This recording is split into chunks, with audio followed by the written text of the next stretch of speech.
Antonio Costa has secured a new mandate as Prime Minister of Portugal after a sweeping victory in the country's parliamentary elections. His Socialist Party obtained an absolute majority in the 230-seat Portuguese parliament after securing nearly 42% of the vote. With the majority, the Portuguese people confirmed the centrality of the Socialist Party's programme as a programme of government, he said. We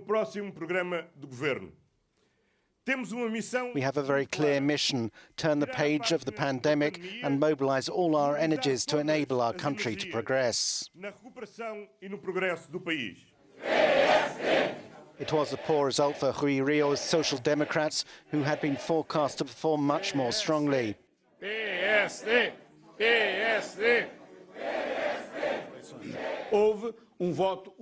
There was an absolutely overwhelming useful vote on the left, he said. That is, the left mobilised by voting for the Socialist Party to prevent the PSD from being able to nominate the Prime Minister. And on the right, this did not happen.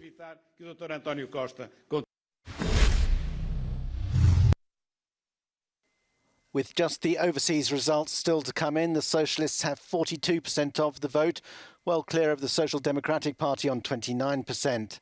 That translates into 117 deputies in the 230-seat parliament, above the 115-seat threshold needed for an absolute majority.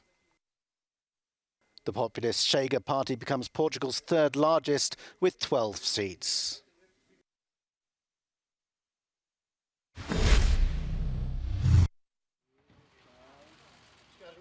For André Ventura, the former sports commentator turned leader of the populist Chega party, the result represented mission accomplished. Chega will be the third political force and will get above 7%, he said. The less positive thing is that apparently Antonio Costa will renew a majority to be able to govern. I'd say we have some good news and some bad news.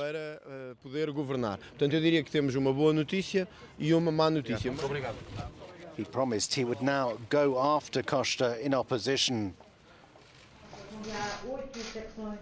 It was, though, a bad night for the former political allies of the Portuguese Prime Minister, with both the left bloc, led by Catarina Martins, and the Communist Party of Jerónimo de Sousa seeing a big drop in their parliamentary representation.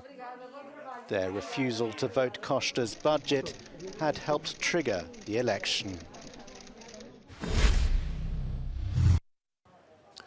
A surprising and stunning result. That's how analysts are describing the performance of Portugal's Socialist Party in that general election. Our reporter Sergio Almeida is following events for us, and he joins us from Lisbon. Sergio, just how much of a shock is this result? It was really a surprise. I think even for Antonio Costa was a surprise.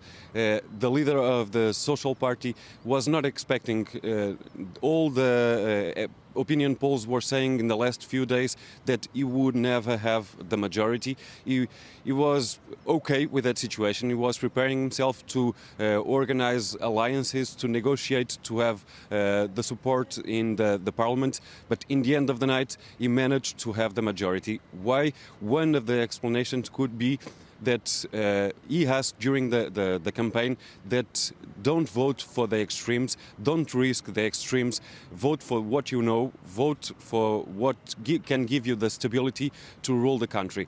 The Portuguese were convinced and they decided to give him the majority. It's a majority with one more seat on the parliament. It's enough. It's enough. It doesn't need.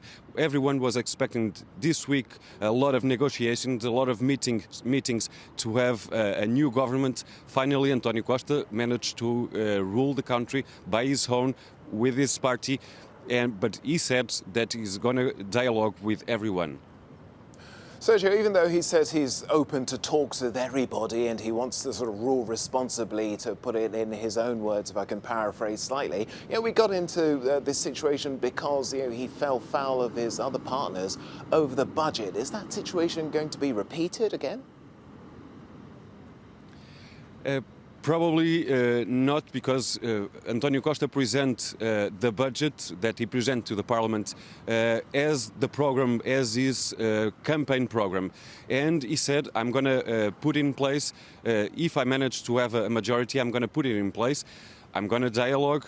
He will dialogue with all the forces, all the parties, except one that he said from the beginning, I'm not going to negotiate with Chega, the extreme right party that said also from the beginning that they would never negotiate with a social party, and they want to be really the opposition. Antonio Costa, even if he wants to be the Prime Minister of all Portuguese people, he said from yesterday that he won't negotiate with the extreme right party that now is the third party in Portugal.